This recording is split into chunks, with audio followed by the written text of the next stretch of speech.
This is Brent with Lykins Motorsports. Received a package on, well, I guess yesterday that I thought I would share with you all.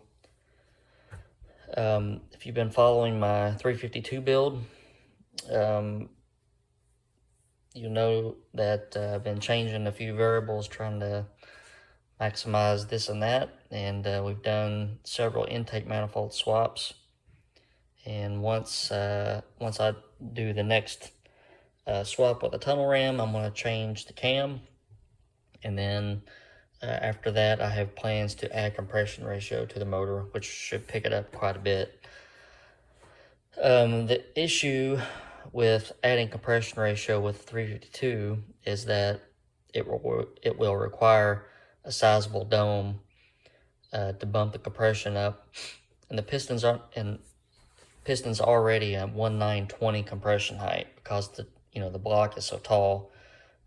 Most FE blocks are between 10150 and 10170 deck height. And with a 3.5 inch stroke and a 6490 rod, that just makes for a pretty tall piston.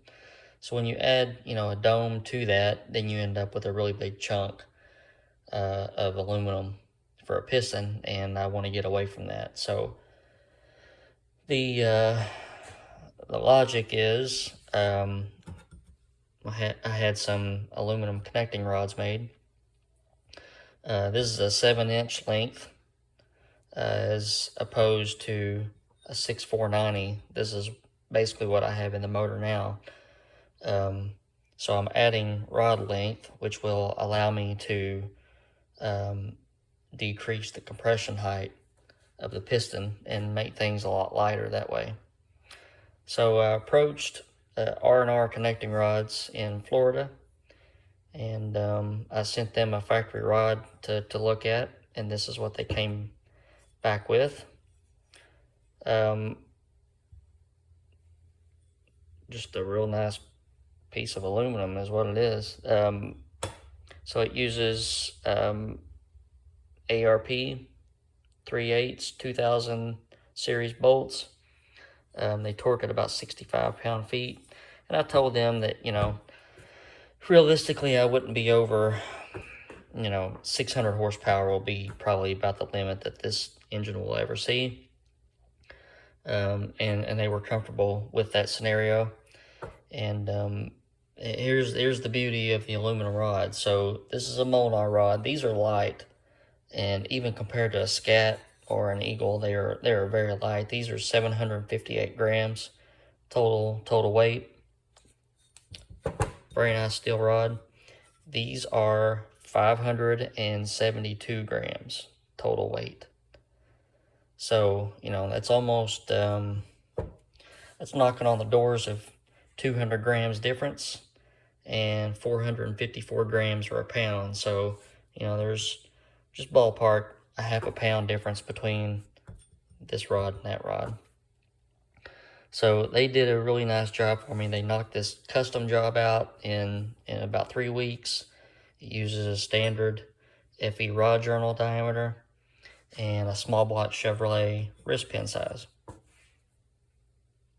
The interesting thing is that nobody makes doweled rod bearings for the FE. So they told me if I send them some bearings that they would drill them for the dowel. So I was quick to do that, and I can have, these are Federal Mogul bearings, and I can have them coated later on. But aluminum rods have a dowel, and that's to eliminate the possibility of a bearing spinning. Aluminum expands a whole lot more than steel. So under that difference, heat coefficient, expansion rate difference, there's a possibility that you could lose some bearing crush, and the dowel is to keep the bearing from spinning. So that's what I'm looking at doing next, and I thought I would share this with you.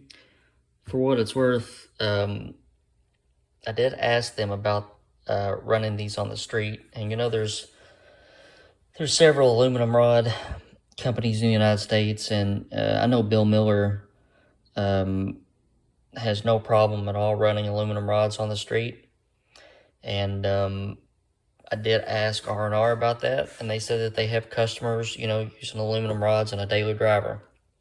So that's right up my alley. And they said that just as long as you pay attention to, oil temperatures and bearing clearances, that it'll work just fine. So that's what I plan on doing if I ever get this engine out of the dyno stage and into a car. But this is the next step after the intake and the cam, playing with the intake and the cams. So we'll be ordering up a set of pistons here in the foreseeable future. All right, guys, just thought I would share that with you. And it's going to be an interesting build for sure. All right, you guys have a good weekend.